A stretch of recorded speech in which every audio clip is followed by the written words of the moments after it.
All right, so welcome to the first episode of Tahma Talks. Today, I'm going to be running through all the questions I've been receiving over the last couple of weeks through the questionnaire that I put up on my Instagram page. All of these questions will be related around the carnivore diet. For those of you that don't know, I have been doing the carnivore diet. I am on completion of the 7th week as of tomorrow. So touching in on 49 days, tomorrow will be the 49th, and I've had a lot of influx of questions, new clients that I've been bringing on that are curious about the carnivore diet and obviously everything that comes with that. So have been having a lot of questions, and today I'm going to be going through all the questions that are specifically related to the carnivore diet. So let's get into it. First question, how are you balancing carnivore and high intensity training? That's a very good question, and this is a question that plagues a lot of people's minds, and this isn't the first time I've been asked this. The reason why people think that there is essentially no chance that you can keep very high intensity efforts without carbohydrates is because, well, when you're led to believe something for so many years, and then this carnivore diet comes into the space and essentially just shocks the system, just like any new news that goes against everything that you've believed, it can be quite hard to absorb. Now, there's studies show, and there's studies that back up everything to say that you don't actually require carbohydrates to be fueled as an athlete. But there's one thing when studies come out, and then there's one thing when you actually have the anecdotal evidence yourself, and that being, you actually doing the work without the carbohydrates. So with my training as it stands, I box a couple of days a week. I do hill sprints one time a week, and I'm currently in preparation of doing a marathon. So I do have some various forms of high intensity work through boxing and hill sprints. Now, initially, I won't lie to you, I struggled.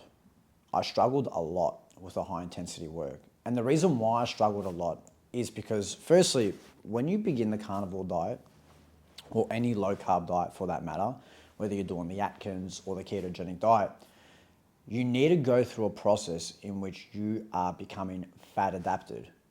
And that basically means that you are removing any carbohydrates, forms of glucose and glycogen within your body, and you now cease to bring any more in.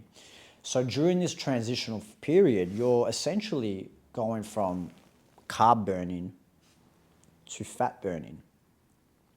So think about it like when you're basically changing your energy systems, or what's fueling your energy systems from carb to fat. And this isn't something that just happens overnight. This is something that can take up to many, many weeks, depending on the individual. For me, at least, it took me about 2.5 weeks from memory to hit a ketogenic state. So where I had enough blood ketones in my body to a point where they were actually fueling me. Now, for others it might be quicker, for others it might be longer. But I think a safe bet for anybody that is looking to take on board the carnivore diet is expect it to roll out for at least 5 weeks. You can't be making calls during the adaptation period. It's too early. You have to wait for a time where you really push through it. You get adapted, you become fat adapted, and now you've just basically started a whole new process in which your body is metabolizing fats as opposed to carbohydrates, and that will take, at the bare minimum, 5 weeks. So give it time.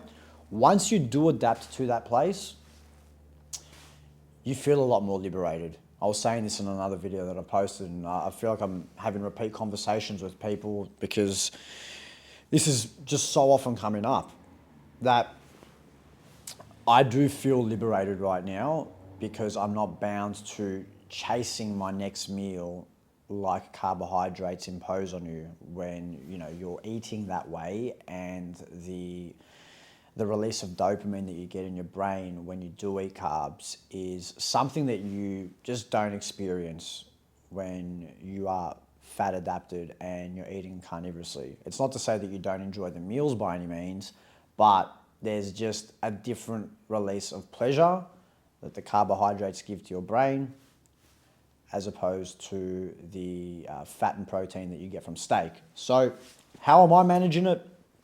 To answer the question, absolutely fine. Absolutely fine now. However, in the initial phases, I struggled badly. I won't lie to you, I struggled badly, but now, I'm closing in on 50 days and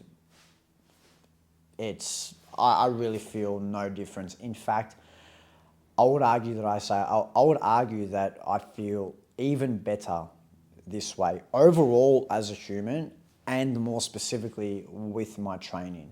So, next question. Are you eating much chicken? Short answer is no. I'm rarely eating chicken at all, to be honest with you. The reason being is because when you go on this way of eating, you will find that chicken isn't that satisfying. And if you actually think about it, most meals, traditionally, like when we talk about like a standard diet, so to speak, not carnivorous, most meals with chicken are really complemented with a whole variety of different other condiments, or they're kind of mixed in. It's really not the main meal. And at least from my experience, this could be biased, I never found chicken to be as satisfying as red meat whatsoever, especially when you go down the chicken breast route. Now, a lot of people typically opt for chicken breast because they're mindful of their calories and they want something that is low in fat. They're typically not opting for it because of its amazing taste. Chicken thigh is typically the one that's always preferred over chicken breast, and that's because it's got a high fat content, therefore making it taste a hell of a lot better. But no, I'm not eating a lot of chicken. I am eating a lot of eggs, but when I compare a steak to chicken, it just makes no sense for me to be putting the chicken as the priority from a taste standpoint and from a nutrient density standpoint. Pound for pound, more often than not, you will find that red meat is going to outperform white meat, aka chicken, in regards to its nutrient density and flavor. So I'm typically sticking to the ruminant animals, sheep or lamb, and plenty of beef. And I am throwing some deer in there, but not that often. The only reason I'm having it is because I do have a mate that hunts it, and he gets it wild, and I eat it as a result of that. But I typically do shy away from the leaner cuts of meat, just because I am looking for the highest amount of fat content to energize myself whilst being on this diet.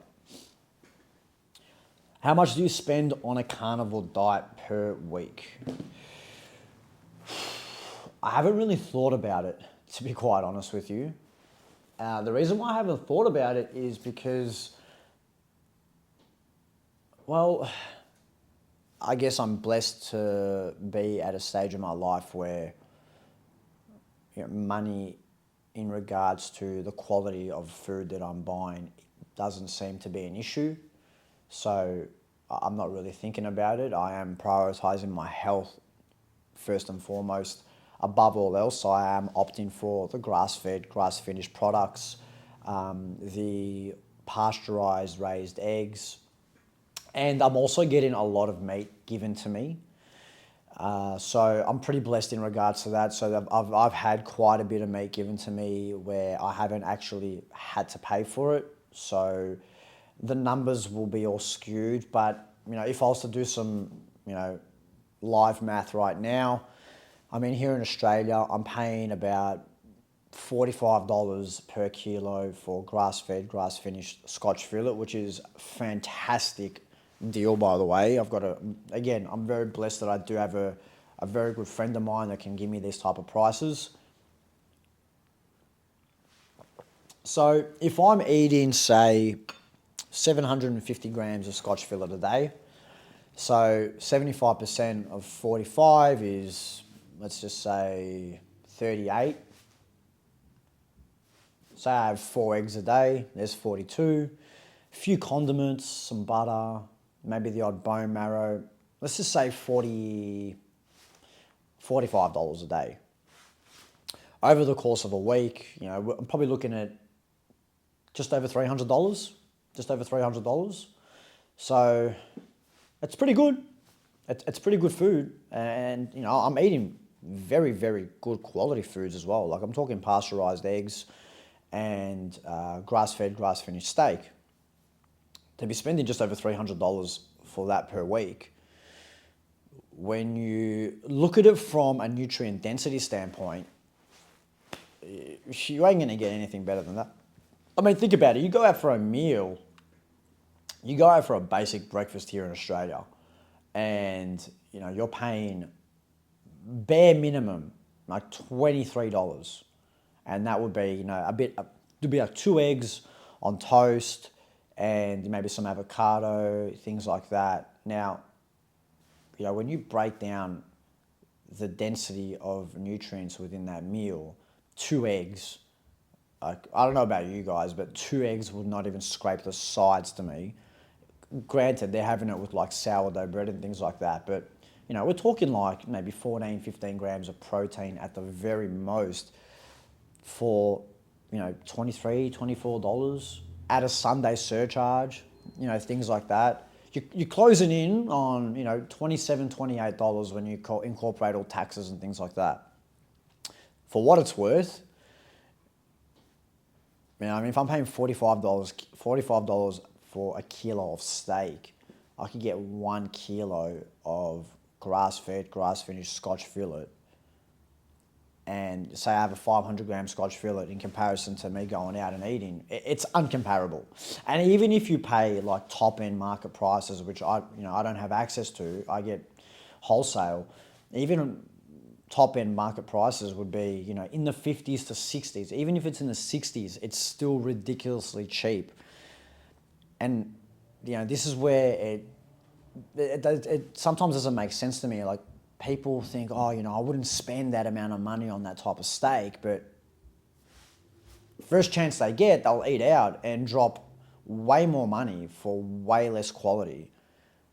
So when you break it down the numbers like that, for me, it just doesn't make sense. Sometimes I go out and I'm looking at the menu and I'm just thinking like, I'm going to spend $30 on something that's barely got any meat in it in order for me to customize my own meal.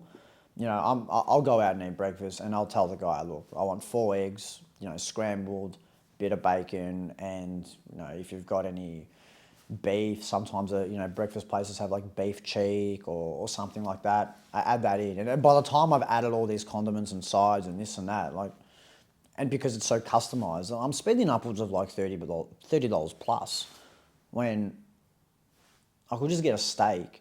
It's going to satiate me way more. And the serving portions are absolutely rubbish. So that's what I'm doing. I enjoy it way more. And at least I know from a health standpoint what I'm actually consuming. Because, you don't know what eggs these guys are using. You don't know what meat these guys are using. You don't know if they're cooking it in seed oils, all that sort of stuff. So, when you take on this way of eating, you look at health far differently, at least from my perspective, and for those that I've spoken to about, this way of eating. Definitely taps into, I don't know if that's the right word, but you definitely look at life a little bit differently, that's for damn sure. How will carnivore improve muscle gain and fat loss compared to normal? How will carnivore improve muscle gain and fat loss compared to normal? All right, so if we go based on the standard diet, or even the standard kind of like gym bro diet, where high carbohydrate based, moderate protein, minimal fat, or in comparison to just when people just eat anything and everything, which is, I would argue, low protein, super high fat, and super high carbohydrate. How will carnivore improve muscle gain? First and foremost, it's going to improve muscle gain because you're going to most definitely be eating way more protein. And protein is essentially the building blocks for you to build muscle. So right then and there, you've hit your protein threshold. And on top of that, you're getting your protein from the most bioavailable sources, animal meat. You know, we're not extracting it from vegetables, we're not extracting it from plant proteins, things like that. It's one thing for something to say it's got 20 grams of protein, and then it's one thing for something to have 20 grams of protein and your body's ability to actually absorb that protein. So not all proteins are created equal. You know, a protein within a steak is far more bioavailable than the protein in some protein bar that you're getting at some service station.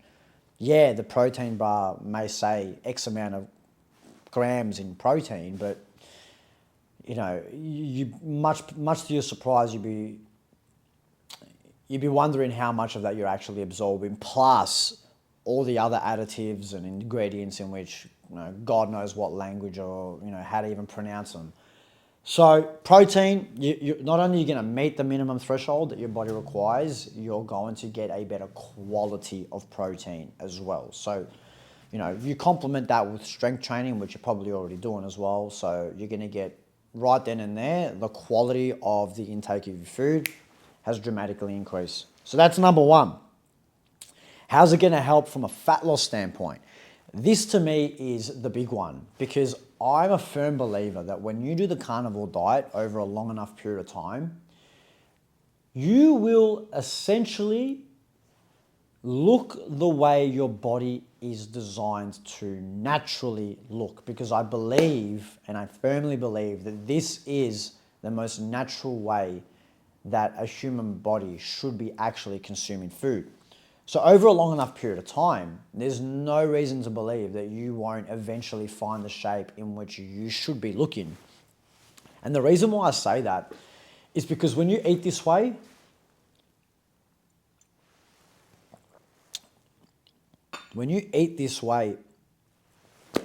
it's more than just you eating meat.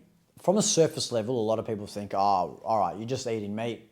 Okay, maybe people will look at it a little bit deeper and go, okay, you've got no carbs and now you're burning fats. Yes, that's all correct. But what people fail to realize is what carbohydrates actually do to your body other than give you fuel. See, when you constantly eat carbs and you have a high amount of carbs, there's this thing called insulin. And by stopping the release of insulin, many people say that will be the biggest reason for you to lose fat. And insulin is excreted out of the pancreas, and typically it's done when you've had carbohydrates, and it's a way of balancing out your blood sugar. Now, when you constantly are excreting insulin, and I'm talking like, say for example, you get up in the morning, coffee with sugar, and then you have your oats with, you know, there's oats are obviously a carbohydrate, so in the most simplest form there is sugar, and then you have honey, and then, you know, some berries, some fruit on top of it, and you know, that's one release of insulin, and then you may have a little snack a few hours later, another release of insulin, then you may have lunch and there's another release of insulin, and another snack or another coffee with sugar, another release of insulin, so on and so forth. And you multiply that over days, weeks, months, years. Eventually what ends up happening is your hunger signals and your ability to read whether you're actually full or not starts to be blunted. And it's blunted because insulin actually blunts those signals. And these two hormones are called leptin and ghrelin. Now, I'm sure you guys have all seen, and if you haven't, I'm going to post it up, the picture of the scan of a brain where a human being eats sugar and then a human being consumes cocaine. The signals and the way the brain lights up is literally identical. Identical. So I want you to have a think about this from a fat loss standpoint. If you are constantly eating carbohydrates and your brain is lighting up in the exact same ways as if you were consuming cocaine, you have to ask yourself the question, are you eating out of feeling hungry, or are you eating because you're actually addicted to the food that you're eating? Have you ever thought about that? See, when you eat proteins and fats, it's not that it doesn't taste good, but the rewarding sensation that you get from actually consuming those foods is nowhere near the same. Nowhere near the same. So if you've got one guy eating steak and then someone else eating, say, like a bowl of potato chips that are deep fried, most often are not in seed oil, so it just gets even worse, but we'll just say deep fried for now. Say they're in ghee, whatever it is. When you eat those potato chips, the sensation that is going through your body is, you're essentially on drugs, right? You're essentially on drugs. And you don't know when to stop, firstly, because it feels so good. The pleasure is just off the chain. But on top of that, because you've had so much insulin being excreted, not just in that scenario, but in so many days and weeks and months that you've been on this certain diet, you don't actually know, because your leptin and ghrelin signals are all over the shop. So are you hungry, or are the signals all over the shop?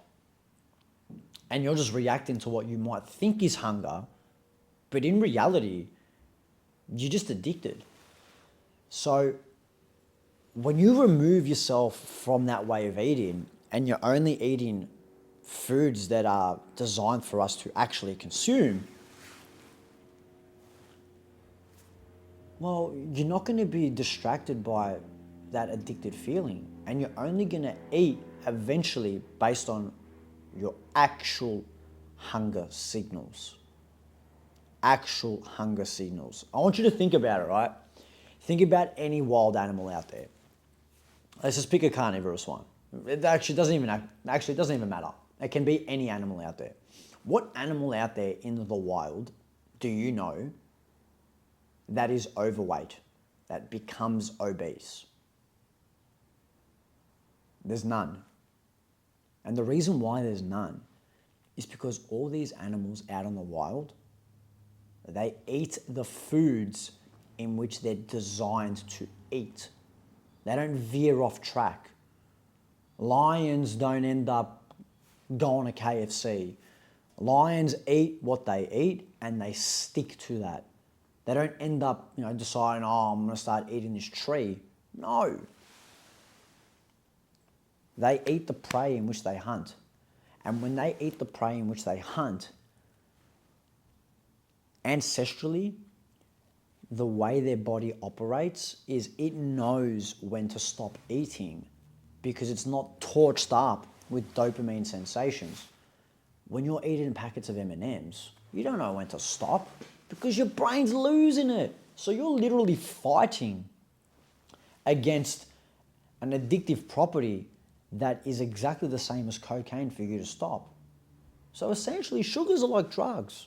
So when you remove that, it's going to help you monumentally lose weight. Monumentally. Because you're not stuck thinking, I'm eating because I'm starving.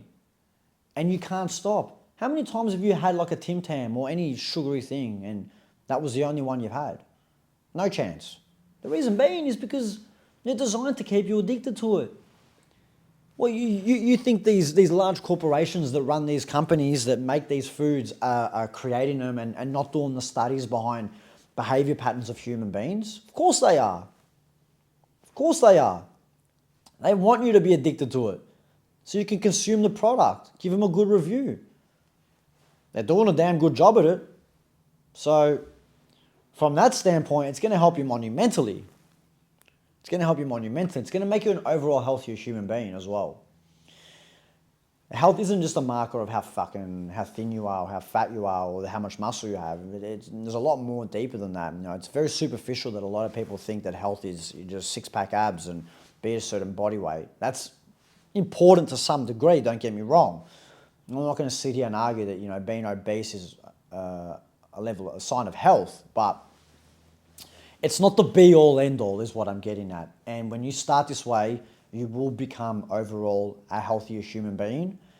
And that's going to assist you in everything, because you have to look at this holistically. You can't just look at this as like a calorie sort of thing or a specific type of food. You have to look at this as how this is bringing you back to how you're designed to be.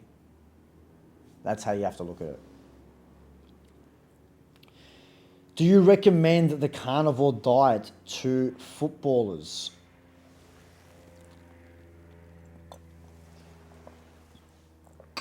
Do I recommend the carnivore diet for footballers? Yes and no. The reason why I say no is because when you are eating the carnivore diet, you are essentially in or you're out. There's no halfway type of mark. There's not even really a 3/4 type of mark.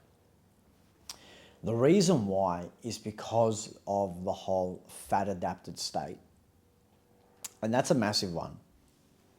Because when you change your fuel system from carb fueled to fat fueled, that is where, firstly, it's going to take you, like I mentioned earlier, at least 4 or 5 weeks to become fat adapted. So if you're in season, number one, then no, I'm not recommending for you to do it, because expect the next 4 games, 5 games, at the bare minimum, for you to have a complete drop in your performance. So it's not worth it. Will the benefits over a long period of time outweigh it? I would argue yes. But at the end of the day, if you have the burden of performance to be held at a high level, then there's no point in you making decisions like this mid-season. I dare say even pre-season. Probably the best time to do it is in the off-season. So I wouldn't recommend it to footballers from that standpoint. I also wouldn't recommend it to footballers who don't have the self-discipline to be able to continue this at 100% strike rate. Like I said earlier, you're either in or you're out. You need to become fat adapted. And becoming fat adapted takes weeks, firstly. And secondly, when you reach a ketogenic state, you can easily be kicked out of a ketogenic state by making one wrong decision when it comes to your diet. Simply having a can of Coke. There's going to be enough sugar in that can of Coke, which is going to kick you out of a ketogenic state. And it's essentially going to flush you out, and essentially the last 4 or 5 weeks of you striving to become fat adapted, you're back to square one. And now it's going to take you multiple days to then get rid of those carbs and then become fat adapted again. Now, you can argue that if you have those carbs and once you become fat adapted, you can use strategies like that to your advantage, where you can have some honey or some simple natural sugars prior to a workout or prior to a game to give you a boost of energy. You could argue that, and it will optimize your performance because now you're insulin sensitive. And your sensitivity to insulin is far greater. So any input of carbs now turns into like rocket fuel because you've been absent from them for so long. So you can argue it, the fact that you can use carbohydrates accordingly. But again, if you need to perform again the day after or the day after that, the carbs in which you're having may assist you in that. So say, for example, I've been fat adapted and I've got a game on Friday night. And I have some honey before the game and I give myself enough carbs to compete at a high intensity for that match. Now, I will probably excrete and use all those carbohydrates within that game, but then I'm probably going to take another day or two to become fully fat adapted again. And if I need to back up maybe another performance in those, day 2, day 3, then it's not going to be optimal. So ideally, you don't want to be chopping in and out, at least in the initial phases. Once you're like 6 months fat adapted, then you can use these strategies accordingly. But the bottom line is, where I'm getting at with all this, is the fact that most athletes, most footballers don't have the mental capacity to be that strict. And if you don't have the mental capacity to be that strict, then I wouldn't recommend it. No chance. It's not to say, like, you can still get very good performance by being carb fueled. Like, we've got world champions that are carb fueled. Probably 98% of athletes out there are carb fueled. So that's not to say by eating carnivore, you're suddenly going to be superhuman. Yes, there are benefits that can help you take you to that next level, but the margin for error is far smaller. So it's almost like saying, is the risk to reward worth it? Bottom line is, for most people, no. No. And that's why I wouldn't recommend it. Like, I coach a whole bunch of athletes. And although I am a big advocate of the carnivore diet and I'm implementing it with myself, I don't recommend it to all the guys that I coach purely based on that. There's a small percentage of men out there that I know that can do it, and if you don't have the ability to do that, no, I would not recommend it. What made you start the carnivore lifestyle? All right, so years ago, back in, I think if my memory serves me correctly, it was 2017. 2017, I started coaching, and I was going to my mate's gym, and my mate at the time, we used to get into some deep conversations when we used to train each other. And around that time, I'm pretty sure Sean Baker did the podcast with Joe Rogan, his first one. And my mate at the time was actually doing a carnivore diet. And I remember him telling me about it. And I used to think, mate, you're nuts. Like, what are you talking about? And my mate, to paint the picture for you, he was always like that way inclined of thinking. He was always thinking outside the box. He was always doing some crazy experiments, 13-day, 14-day fasts. Things that the average person just looks at and being like, how is that even possible? So, like, when he came across the carnivore diet, I was not surprised at the slightest that this was happening, but still very intrigued. And I remember being on YouTube, and it was maybe like a week after we had that conversation. Like I said, Sean Baker's doing this podcast with Joe Rogan, and I decided to watch it, and this guy starts talking about the carnivore diet, and I'm like, I have never heard of this thing in my life before. And then now, my mate's doing it, and now Sean Baker's doing it, and he's talking on the Pogan Rodcast, the Joe Rogan podcast about it. What's going on? And that just piqued my interest to a whole nother level. So I thought, you know what? I'm going to give it a go. And that's essentially what made me start it. I listened to Sean Baker. I think at the time he had done it for maybe a year. Don't quote me on that. He was definitely fresh in on it. And I know since then he hasn't stopped. And I'd argue he's probably one of the biggest advocates of this way of eating, especially, being a doctor and his medical background, athlete, and, a man well into his 60s that's still performing at a very, very elite level that's been fueled by steak, as he likes to say. That piqued my interest, and I gave it a crack. And I remember giving it a crack, and I guess from the information that I'd got from the internet, listening to the podcast, speaking to my mate, and coming from a keto background as well, and I think that's like a kind of a stepping stone that a lot of carnivores, use as a segue to fall into the carnivore diet, where they're looking for alternative ways, and the keto diet is typically, the stepping stone. And I actually came from a keto background, did that, and I thought, you know what, let's just try carnivore. Let's see what it's all about. I've got the discipline to do it.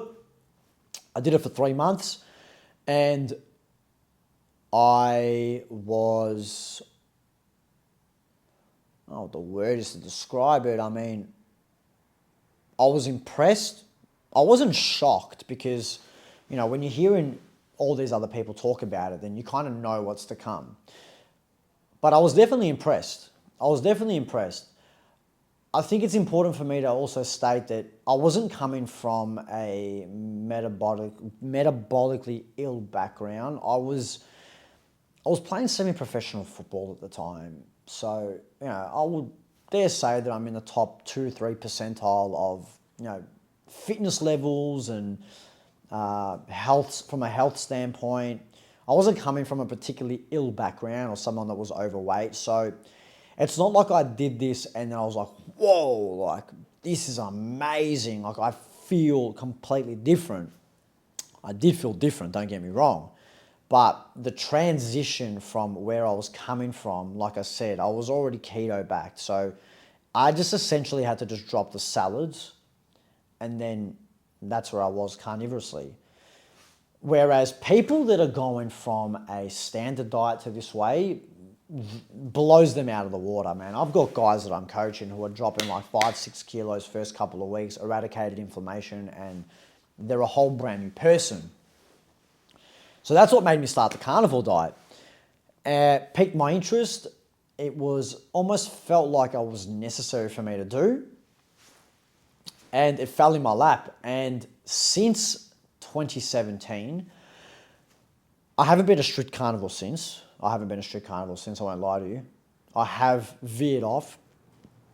But when I say veered off, I'm going back to my old ways, and like my old ways would be like a keto lifestyle, or I might implement some carbohydrates here and there. Like my background is Greek, so for me to essentially be a carnivore or be a keto or be ketogenic, do the keto diet, there's a lot of foods in which I have to reject as part of my culture, and you know I just wasn't willing to do that at that stage of my life. So throughout, you know, my time from 2025 now back to 2017, I would dare say that on an average, I would be getting 85% of my calories from animals. So it's always a large proportion of my diet being animal-based, probably better terminology to be using throughout my time since 2017. You know, I've had fruit, you know, this, that, Greek meals, moussaka, yummy stuff, you know what I'm talking about, you know, which are like rice dishes, carbohydrate-based dishes like pastitso, things like that. But, you know, these would be one-off things. Bottom line is, you know, I'm cooking for myself practically 100% of the time, and I'd just be having a steak, maybe with some cheese, with some butter. If I go to my mother's place, then I'm always opting to have more meat than anything else. But the odd potato might fly in here and there. You know, I'm not sitting here trying to be this strict person, or have been trying to do this strict way the entire time. You know, I think it's important to have a bit of flexibility, and I've allowed that within my life. But over the last 7 weeks, none of that, man. I have been on it. I've been on it because I hadn't been on it for quite some time, and I just came off being essentially the complete opposite of that when I was fasting for Orthodox Easter, which I won't get into, but long story short, it's essentially being a vegan. So I needed to do essentially a 180 flip since that, and now, I tell you what, now that I've actually been a little bit more outspoken about the carnivore diet, and I'm making more content around the carnivore diet, and I'm coaching people through the carnivore diet, I feel like I've kind of made my bed that I have to be a carnivore through and through.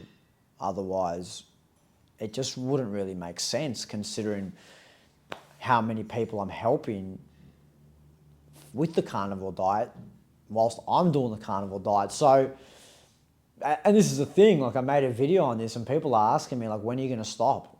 And now that I think about it, I feel like I'm kind of locked in. I'm locked in. It's like, all right, well, you're doing the carnivore diet now. You're training people about it. You're being vocal about it. It's now forming a part of your identity. You know how when you do something for long enough that you can't stop? Well, I think I'm turning the chapter. Not that it's a bad thing, don't get me wrong. Like, I'm feeling amazing, so I'm counting my lucky stars. But I guess time will tell. I don't plan on stopping in the near future, and I'm going to Greece in 2.5 weeks, and technically it's for a holiday, but now that I've been doing this for seven weeks, I actually said to myself prior to starting the carnivore diet in this block that I'm going to do it up until I go to Greece. And now that I've completed 7 weeks, I don't think Greece is going to stop me. I genuinely think that I'm going to continue right through and not stop. I've made a pact to myself, and I think my identity is changing. So it's interesting. I'm thinking out loud now, and forgive me if I'm blabbling, but I think this is a good thing. And I mean, I'm feeling amazing. And at this stage, at least for the foreseeable future, I don't see why I'm going to stop. I'm going to continue doing this, and I'm actually stating this right here, right now. And I'm going to post this on YouTube and on my socials that I am going to complete the carnivore diet throughout my holiday in Greece. And that's going to involve me seeing family. This is going to involve me being the best man at a wedding, where I'm probably going to be pressured into perhaps having some drinks, alcoholic, or some food that isn't strictly carnivorous. But being the strong-willed person that I am,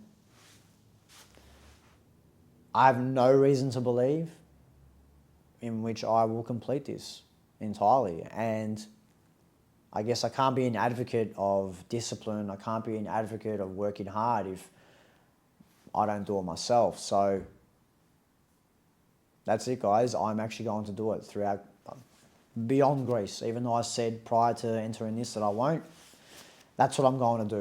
And I'm actually looking forward to it. I'm looking forward to the challenge. I think it'll be a lot easier than I'm saying that it will be, but that's where I'm at. So that is all the questions that I've received over the last couple of weeks through my Instagram on the carnivore diet. I will be doing these regularly. This is episode 1. Moving forward, I will be also answering questions on Tahma Talks, on not just carnivore, on a whole variety of fitness, mindset, athletic development, strength and conditioning. From my Instagram, I will even do just topics in which I want to talk about that I can help educate you guys in becoming overall better human beings, healthier human beings, optimal human beings. And yeah, if you do want to ask me questions every Tuesday and Thursday, typically I do them through my Instagram. If you want to ask me through my Instagram, check out my Instagram. It's Chris Tahma's Fit. All links will be in the description and the comments. If you're looking for one-to-one personalized coaching, again, links are in the description and in the comments.